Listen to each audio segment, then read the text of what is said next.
What's going on, everybody? It is Stringer here, back with some more post-draft content. We've been on this. I've been talking about the last couple videos about all the guys who got drafted, everything about that. But some of the best players in college basketball didn't even get drafted. These are some of the best undrafted players. First off, Traquavian Smith. Last year, he probably would have been a mid-first round pick had he gone to the draft. He went back to NC State, ends up going undrafted.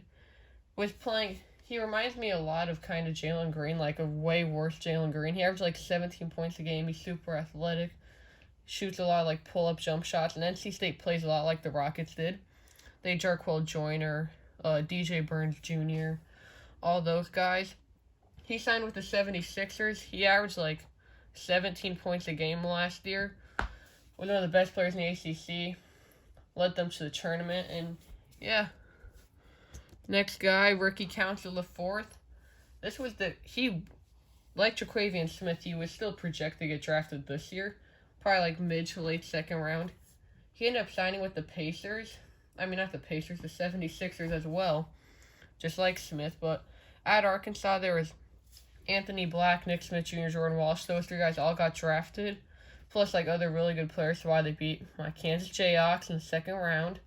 But out of all those guys, he led them in scoring. Look at him. He's absolutely ripped. He was also the sixth man transferred from Wichita State. Next up, we got Colin Castleton. Last year, he was one of the best players in the SEC. Out of Florida. Got hurt at the end of the year. He signed with the Lakers.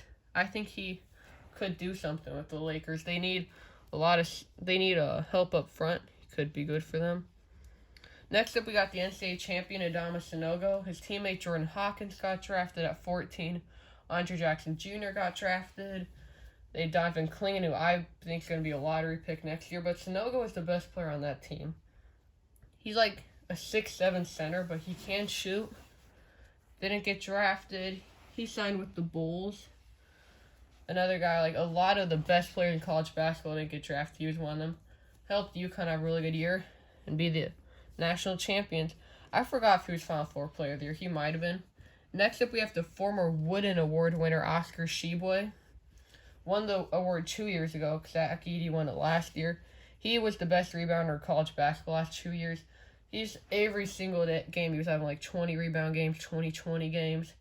I think he averaged 15 2 years ago, like 13 last year. He's the best rebounder I've ever watched in college basketball. He can shoot mid-range shots. He's good in the post. Yeah, he won the Wooden Award for a reason. He signed with the Pacers. Next up, we got another one of the dominant big man, Azuolas Tubelis. In my opinion, should have been Pac-12 Player of the Year. Averaged like 18 points, 9 rebounds. Runs in Arizona. Him and what's his name? Oh, I forgot their center's name. Guy from Gonzaga. Oh, I can't remember it. I don't know. They like beat the point guards down the court. Really good. Lefty. He signed with the 76ers. Next up, we got an NCAA champion in Adam Flagler. He signed with the Thunder. They won a championship not last year, 3 years ago now, I guess. 3 seasons, whatever. He was on a team with Jared Butler, Maceo Teague, Davian Mitchell. He was the sixth man at the time last 2 years. He started to start. He averaged like 15 points a game this year. He's a super good shooter. I forgot where he played before as I hit my tripod. Yeah. Next up, Drew Timme. He doesn't have his headband in this picture, but when he does, he looks like a 5-year-old and 21-year-old body.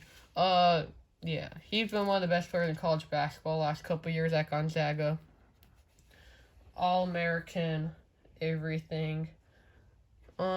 He can't shoot at all, but he was like the definition of an amazing college player.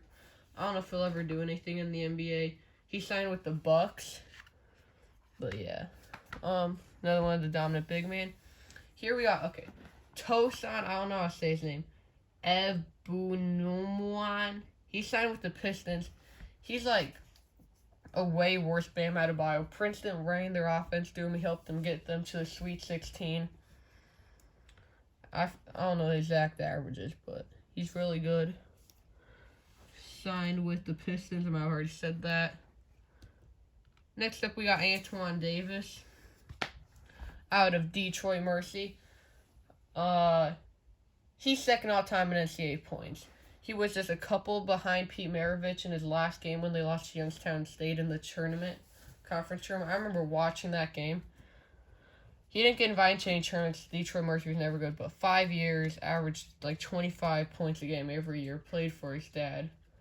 Is it Mike Davis? Something like that. He's signed with the Trailblazers. I think he could just make an NBA team just because of how good he's at scoring, but...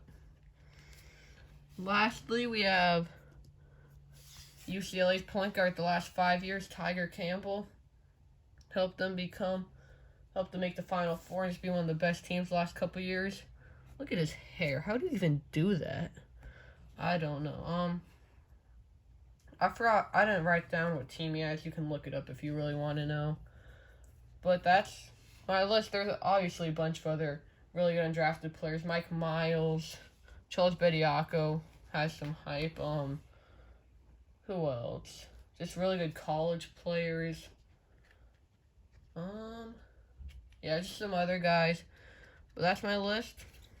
Thank you everybody for watching. And yeah. Wait, I should also put this in the video. We all know what the Heat do with undrafted players. Caleb Martin, Duncan Robinson, Gabe Vincent, Hayward Highsmith, Max Strus. They've already signed 8 undrafted free agents. So, they're trying to get some more of those guys.